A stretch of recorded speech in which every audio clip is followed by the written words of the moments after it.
So dear students, today our topic is concentration cell from chapter electrochemistry for class 12th.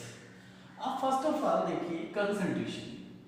देखिए अब इसका नाम ही suggest कर रहा है कंसंट्रेशन सेल्स मींस वो विल्वेनिक सेल्स या वो सेल्स जो किसके बेस पे कर रहे हैं काम concentration.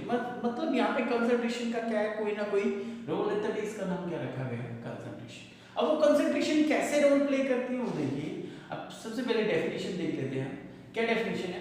A cell in which both the electrodes, कहता है एक सेल है जिसके अंदर दोनों electrodes are same type. Same type means वो same electrode means same type के मेटल्स की बनी हुई है, same type. But the solution of electrolyte, लेकिन जो उनके अंदर सॉल्यूशन है जिसके अंदर वो डिप की गई है उसकी कंसंट्रेशन क्या है? डिफरेंट. कैसे समझिएगा इसको? ऐसे समझिए. Suppose that we have a cell. अब ये क्या है? एक ये इलेक्ट्रोड हो गई आपकी, एक ये इलेक्ट्रोड. ठीक है. अब ये दोनों ऐसे वोल्टमीटर से कनेक्ट कर दिए और यहाँ पे क्या एक सॉल्ट ब्रिज लगा दिया.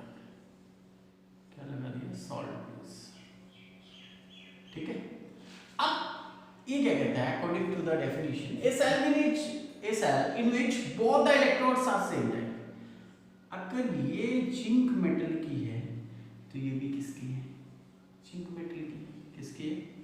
Zinc metal. मींस दोनों ही जो आपके इलेक्ट्रोड्स हैं वो सेम टाइप के मेटल्स के हैं.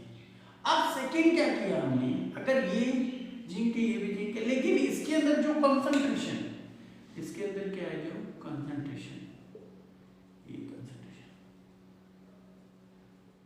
जो इलेक्ट्रोलाइट यूज किया वो भी सेम की है. यहाँ ZnSO4 है तो यहाँ भी क्या है? ZnSO. तो डिफरेंस क्या है? डिफरेंस किसका है? कंसंट्रेशन. मींस इसके अंदर कंसंट्रेशन हमने क्या मान ली? सपोज दैट C1, तो इसकी कंसंट्रेशन क्या है? C2. अगर ये 0.05 मोलर की है तो ये कितनी की है? 0.5. मींस दोनों की कंसंट्रेशन क्या है? डिफरेंट है. दोनों की कंसंट्रेशन क्या है? डिफरेंट. अब ये जो हमारी क्या होती है आपकी लेफ्ट साइड होती है वो क्या होती है? एनोड. क्या होती है? एनोड. और जो राइट साइड होती है वो क्या होती है? Cathode.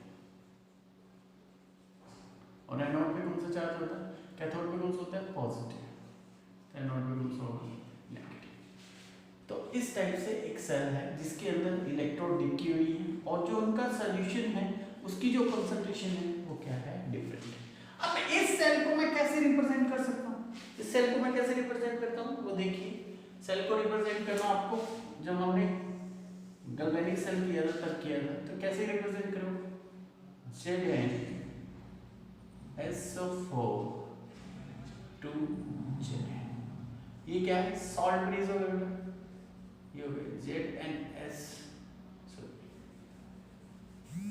Zn 2ZnSO4 salt bridge. ZnSO4 2Zn. ये क्या हो गया आपका? एक सेल को हम कैसे रिप्रेजेंट करते हैं? अब इस कंसंट्रेशन सेल को हमने ऐसे रिप्रेजेंट करना है और इसकी कंसंट्रेशन क्या है? C1 और इसकी कंसंट्रेशन क्या है? C2. ये क्या होगी कंसंट्रेशन? यहाँ तक क्लियर है? उसके बाद देखिए, अब जब आपके पास एक सेल की कंसंट्रेशन पता है आपको तो आप क्या निकालते हैं? इसका standard cell potential E naught cell. अब E नॉट सेल कैसे निकलता है? वही फॉर्मूला आपका E cathode minus E anode. वैसे कर सकता हूं. अब जो आपका E कैथोड सॉरी इसका जो Zn 2 पॉजिटिव 2 Zn जो इसका रिडक्शन पोटेंशियल होता है वो कितना होता है? 0.76 वोल्ट. किसका? आपके जिंक. अब जो E नॉट सेल की वैल्यू है यहाँ पे, E नॉट सेल वैल्यू क्या देगी? अब एक तो हमने क्या लेना है? इसका SRP लेना है और इसका SRP. तो इसका SRP कैथोड पे क्या होगी? रिडक्शन. तो कितना होगा, SRP क्या होगा, -0.76 वोल्ट। अब माइनस और -0.76 वोल्ट, माइनस माइनस क्या होगा प्लस, तो -0.76 प्लस 0.76, तो आपके पास वैल्यू क्या आएगी, मीन्स कोई भी कंसंट्रेशन सेल उसका जो ई नोट सेल होता है वो क्या होता है, 0। ये हमें यहाँ से पता है कि आपके पास कोई भी कंसंट्रेशन सेल है, only for the concentration cell, उसका ई नोट सेल होगा वो क्या होगा, 0 होगा। अब हमें क्या फाइंड आउट करना है, इसका ईएमएफ फाइंड आउट करना है। क्या फाइंड आउट करना है, ईएमएफ। अब ईएमएफ को फाइंड आउट करने के लिए देखिए हम क्या करते हैं, ईएमएफ निकालने के लिए हमारे पास फॉर्मूला होता है, नास्ट इक्वेशन आपको याद है क्या, E cell is equal to E naught cell minus 0.059 upon n log of, अब क्या था, ये रिएक्शन क्वोशिएंट था, या आप इसको क्वोशिएंट क्या था, product, concentration of product divided by concentration of reactant, क्या की वैल्यू क्या थी, concentration of product upon concentration of reactant. अब ई नॉट सेल वैल्यू क्या है, 0, तो वैल्यू पुट कर दो, E cell is equal to, E naught cell value क्या है आपके पास, 0, तो 0 पुट कर दोगे आप यहाँ पे, तो ये क्या आ जाएगी, 0 minus 0.0591 upon n log of, अब क्या है, ये आपकी प्रोडक्ट कंसंट्रेशन और रिएक्टेंट। अब आपने क्या देखना है, आपका प्रोडक्ट कौन बनेगा और रिएक्टेंट कौन बनेगा, उसके लिए हम क्या बनाते हैं, सेल रिएक्शन। तो आपके सबसे पहले क्या होगी, oxidation half reaction, oxidation half reaction, oxidation half reaction क्या होगी आपकी, Zn give rise to, Zn solid से किसमें जा रहा है, Zn two positive, means ion की फॉर्म में जा रहा है, किसकी फॉर्म में जा रहा है, अब ये Zn टू पॉजिटिव, और ये किसमें है, एक्वस में आयन प्लस 2 इलेक्ट्रॉन, ठीक है, ये ऑक्सीडेशन हाफ रिएक्शन होगी। Same as reduction half reaction, reduction half reaction, reduction half reaction क्या होगी आपकी, Zn2 positive plus 2 electron give rise to Zn। अब यहाँ पे ये सॉलिड और यहाँ पे क्या आ जाएगा, ये एक्वस, ठीक है। अब ओवरऑल रिएक्शन क्या होगी, ओवरऑल रिएक्शन, ओवरऑल रिएक्शन क्या होगी, दोनों को ऐड कर लेंगे, 2 से 2 कैंसिल, तो क्या आएगा आपके पास, Zn से Zn, तो आपके पास क्या आएगा, Zn से Zn कैंसिल, तो आपका क्या आ जाएगा, Zn2 पॉजिटिव, 2 पॉजिटिव।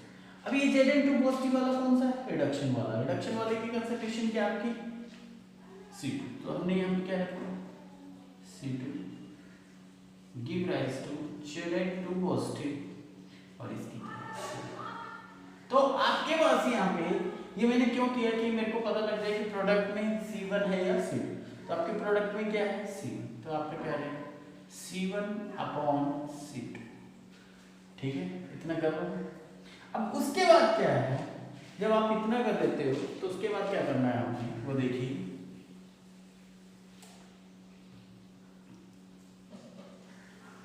ये वैल्यू आ गई मेरे पास, तो E cell is equal to -0.0591 upon n log of C1 upon C2। अगर मैं इसको रिवर्स कर देता हूं, C2 अपॉन C1, तो ये माइनस खत्म हो जाएगा, तो E cell is equal to 0.059 upon n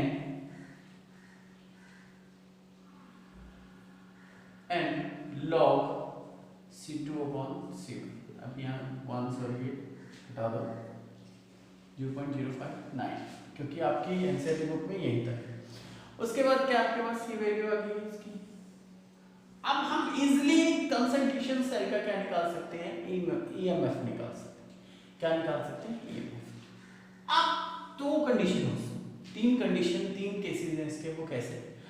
अगर आपकी C1 इक्वल टू C2 है, अगर आपकी दोनों सेल की कंसंट्रेशन क्या है सेम, तो आपकी ई सेल क्या हो जाएगी 0, क्योंकि आपका सेल वर्क करना क्या कर देगा, बंद कर देगा।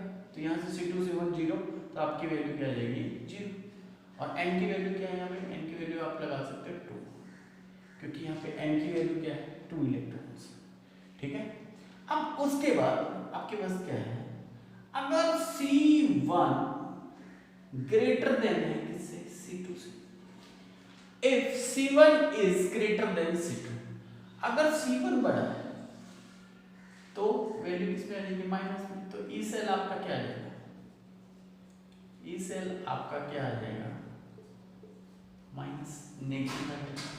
और जब ई सेल नेगेटिव होगा तो रिएक्शन क्या होगी, नॉन स्पॉन्टेनियस।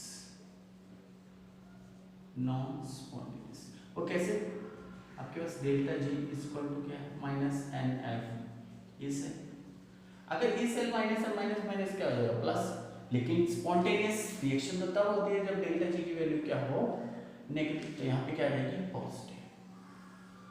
ठीक, लेकिन अगर आपकी value C2 greater than C2 greater than C1 है, C2 ग्रेटर देन C1, तो ये वैल्यू ई सेल की वैल्यू जो है आपके पास ईएमएफ है जो आपकी, वो क्या आ जाएगी पॉजिटिव। और अगर ये वैल्यू पॉजिटिव है आपकी, तो आप इसकी वैल्यू जब किसमें डेल्टा जी की वैल्यू में रखोगे तो यहाँ पे क्या आ जाएगी, डेल्टा जी की वैल्यू क्या आएगी माइनस। इट मींस रिएक्शन क्या है स्पॉन्टेनियस, रिएक्शन क्या है स्पॉन्टेनियस। तो इस टाइप से आप एक कंसंट्रेशन सेल को बता सकते हो, रिप्रेजेंट कर सकते हो। तो ये हमारा क्या था